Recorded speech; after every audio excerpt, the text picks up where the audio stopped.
In the past century and a half, Toledo voters have demonstrated a willingness to send some unusual characters to high office. Foremost among them is Samuel Golden Rule Jones. While serving 4 terms as mayor, he changed the face of Toledo politics more than any other man. An immigrant from Wales, Jones made his fortune by developing a new steel rod that allowed oilmen to drill deeper wells. He moved to Toledo and established the Acme Sucker Rod Company on Seeger Avenue. It was 1894, a year of economic depression and unemployment. Faced with a stream of men begging for work, he wrote, quote, "The actual contact with ragged, starving men, willing and anxious to do any kind of work, did not square with any just conception of democracy and brotherhood," unquote. He proceeded to do everything in his power to create a world within the walls of his factory that would set an example for Toledo's citizens. Other factories had long lists of threatening rules, but Jones needed only one. It was inscribed on a plaque which hung over the plant entrance.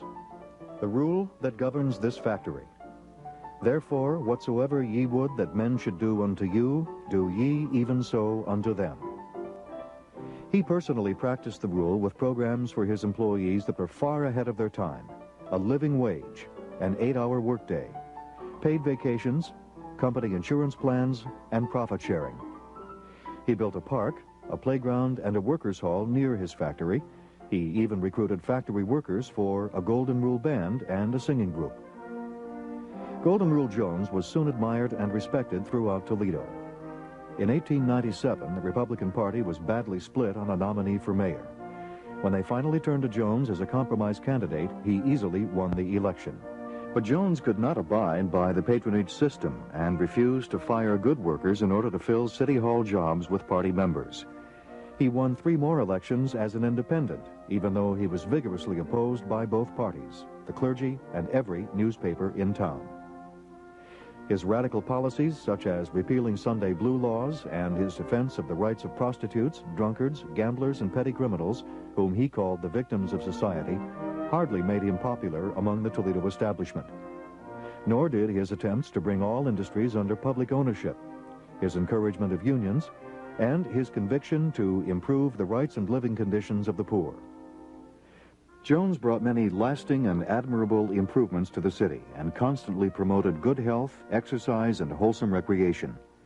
He and his equally high-minded assistants oversaw the development of a park system, expanded the Toledo Zoological Gardens, and supported the building of one of the first public golf courses in the nation, now the Ottawa Park Municipal Golf Course. They also fought with some success to establish kindergartens in the schools and playground facilities throughout the city.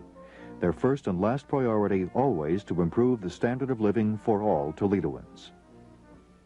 Samuel Golden Rule Jones died in office in 1904 at the age of 57.